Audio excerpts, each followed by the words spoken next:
Hey guys, what's going on? My name is Tyler, and today we're going to be rebooting an old what if of mine that I'm going to finish this time. This series is What If Bardock Fled to Namek, and this will be the first part to our multi-part series. So if you guys would like to see more of these come out and in general, or just a Dragon Ball fan and just discovered the channel, be sure to suggest what videos you want to see in the future, and even considering liking and subscribing, as that helps me out since the majority of my viewers aren't even subscribed. Also, hitting the bell icon helps you get notified and updated when I upload. The like goal for this video finna be 100 likes, since you know it is part 1, and with all that out of the way, ladies and gentlemen, I hope you guys do enjoy the video. Hey, collecting rings like I'm Sonic. Bitches wanna party. Virus getting heavy, so I got 'em on a diet, yeah. Flex like I'm Hogan. The Obi's coming over, yeah. We respect. So in this timeline, we're going to be having Bardock having an extra ship, meaning only one of them out of Bardock and Guinea weren't allowed to escape, and one of them were. Bardock would say how Guinea should get in, but Guinea knows Bardock is the better option overall, as he's the fighter of the family and can one day reach out to Kakarot, and maybe they could have a chance to fight Frieza. Bardock insists that he can maybe try and stop him right now and Guinea can try and escape, but Guinea and he both know that it'll only lead into Bardock's inevitable death. Bardock tries to talk to Guinea out of this, but she's already made up her mind, and she says that one day her and Bardock will meet again. But for the time being, they gotta go, and Bardock's gotta find their son and defeat the tyrant. Bardock, holding back tears in his eyes, would say goodbye to his wife as he watches the man who's tortured them for ages wipe out the last of the Saiyan race, and his wife included. Bardock had no idea where he was headed to, but that is when eventually he crash lands onto a green planet months after leaving planet Vegeta. Bardock has no idea where he's at, but all he knows is he just landed on a planet and there's water. And so as Bardock salvages off of that, a couple of local Namekians try to stop by and try to talk to Bardock as to why he's here, since, you know, he is just a random guy, not a Namekian, a foreigner who just landed on their planet. As the Namekians try to get Bardock's attention, who's trying to drink water, one of the Namekians tries grabbing Bardock's shoulder, which instinctively Bardock grabs the Namekian and throws him away, not killing him, but breaking his arm and critically injuring the Namekian. It is at that point Nail arrives to the scene and approaches Bardock a lot more aggressively. For the sake of the video, I'll just go with Bardock's power level in the special, which was 10,000. This is in comparison to Nail's 42,000. Yeah, Nail is going to be trying to get Bardock to cooperate, and if Bardock tries to resist, Nail's just going to body slam him, and Bardock will have no other choice but to cooperate. And so whenever he wakes up, he would be taken to Guru's, or he would wake up at Guru's, doesn't really matter which, where he would then begin to inform the Namekians about Frieza and what had happened. He would be honest because, you know, he knows not to lie in this situation and not to really be stupid. And regardless, Guru would read Bardock's true intention via his ability. He'll just, you know, put his hand over his head and be aware that Bardock is telling the truth. Bardock says how he only has two goals, and that's to avenge the Saiyans and afterwards try and go and find his son Kakarot. Guru, hearing this, would tell Bardock of the Dragon Balls and how Bardock can get his son whenever he's done fighting the Mad Tyrant. Bardock likes this plan as he doesn't want to risk his own son's life along with his own life trying to meet up and, you know, Frieza getting in the way of that, or maybe Frieza using Kakarot to get the jump on Bardock. You know, he doesn't want any distractions right now. And so this is where Bardock adjusts to the ways of Namekian life and even becomes Guru's top guard other than Nail. Speaking of, those two, although getting off on the wrong foot, would have gained respect for each other as they both were two simple warriors with a mission. Nail's is to protect Guru while Bardock wants to avenge the Saiyans. Two goals that are very opposite from each other, but both of them are willing to do whatever it takes to achieve said goal, and so that's where the respect comes from. Over the years, Bardock would have been getting Zenkais from his training with Nail, and eventually rises above him in power. I'd say the first 5 years of his training is him adjusting to the Namekian life and getting bodied by Nail up until he gets enough Zenkais to then defeat Nail, which would mean his power level would be over 42,000. I'll say his power level is like 45,000, 50, you know, doesn't really matter. And after this point, Guru would see it fitting for Bardock to then tap into his hidden potential, rising Bardock's power even more. You see, Bardock here would have not only been getting Zenkais, but would have constantly been getting stronger thanks to Guru's boost, and even doing more training on top of that. Bardock really isn't going to do too much until the Saiyan arc happens, so the Namek arc is set up, meaning Bardock has over 2 decades to get gains. Bardock probably wouldn't obtain Super Saiyan, but would be ridiculously powerful, even for the Namek arc. I'll say for his power level by the time the, heroes come into Namek and the Namek arc is starting, etc., he would be over 1 million, or basically on par with second form Frieza, which is really fair since this isn't even fully considering the Zenkais and how exponential the unlocked potential boost would be for Bardock. And this is happening in the early days of training, by the way. Nail would obviously get a power boost due to training with someone so much stronger than him for a lot of the years, and I'll say Nail is around 650,000. So not as powerful as Bardock, but definitely built different in comparison to the rest of Planet Namek and his old Namekian self. Now this is where we can skip to around when the Namek arc happens in canon, which means the Frieza Force would land along with Krillin and Gohan following afterwards. Bardock, recognizing Frieza's ki, knows what he must do.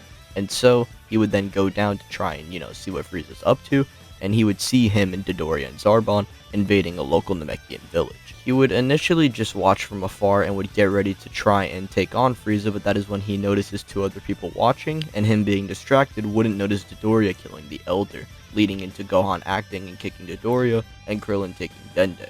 Dodoria would try and chase these two, but that is when Bardock reveals himself, blasting a riot javelin at the Frieza soldier, completely atomizing him on the spot. Frieza and Zarbon's jaw drops as they see a familiar face, who is capable of taking on one of Frieza's top soldiers. That's pretty insane to Frieza's perspective, and he would try and order Zarbon to try and take on Bardock, leading into Zarbon transforming on the spot and trying to fire a full-powered blast at Bardock. Bardock takes literally 0 damage from this blast and punches Zarbon through the chest and fires a blast through him, similar to how Vegeta did, and kills him.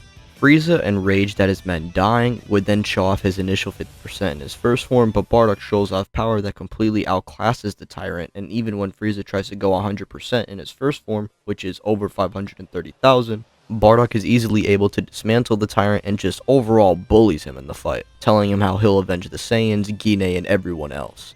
At that point, Bardock would then prepare a blast, as Frieza would then question who's Gine. Bardock fires the blast, but Frieza knows he's about to die, and so, as a last attempt to try and survive, he would transform into his second state. When the smoke clears, it would actually be revealed that Frieza managed to get this transformation off, and he has emerged into his second form. And now he and Bardock are on a completely even playing field, as his power level is over 1 million, and so is Bardock. Now the reason why I said Bardock was just vaguely over 1 million is because this is the same description that was given to us for second form Frieza, and so this means, since they both have the same context, they would just be relative with each other.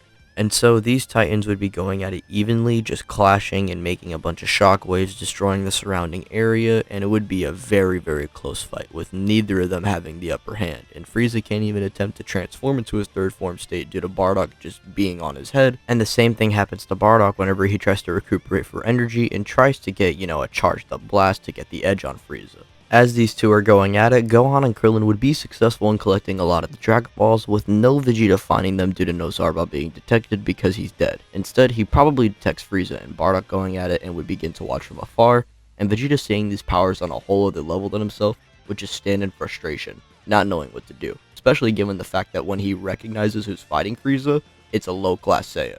Nail would also be sensing this fight too, and would be mad that he can't help, but he knows where he needs to stand right now. However, Guru himself even insists on helping because he can sense that Nail definitely wants to go and help Bardock, who is his homie. And Nail is Namek's main defender, and although Guru is the elder, Nail might as well just be the other leader. Nail promised to Guru that he would be back and he would charge headfirst to where Bardock is, and he would see Vegeta watching from afar.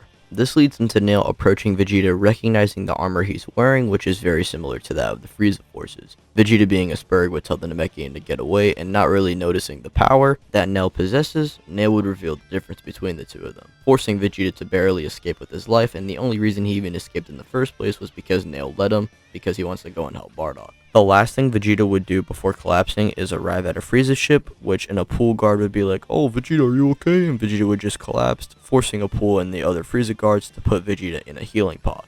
Nail, after this fight, would then go in to help Bardock, allowing the now weakened Frieza to get overwhelmed.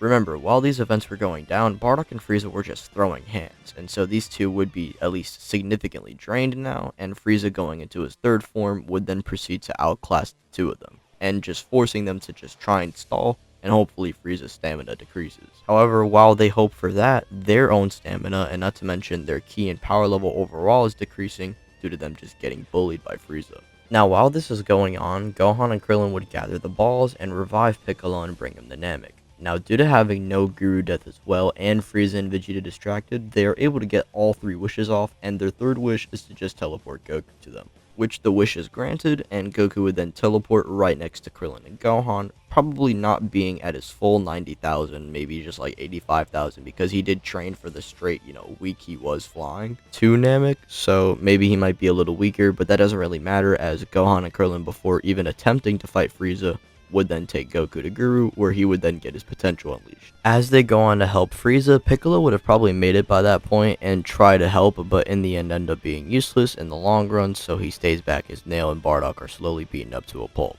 Nail falls but gets back up as Bardock gets a little rage boost to stay in the fight for a bit longer, and like in canon, the Namekians would fuse. However, this time, Nail is going to be the dominant host due to even being stronger while weakened. And it's more fitting considering that we have this little arc building up for Nail that, he's built for greater things, and rather than just being a side character who gets shafted, we actually can, explore this. And it's different from in canon, so that's also a benefit. And so Nail would take up a bigger role to protect the planet he holds very dearly, and would power up against Frieza, actually being a lot more powerful than the normal Piccolo that would have fused with Nail in canon, because Nail was so much weaker. Not only is Nail a lot more powerful, but also Piccolo is a fully healed Namekian that's being fused, and Nail being a dominant host, rather than the dominant host fusing with a fatigued Namekian.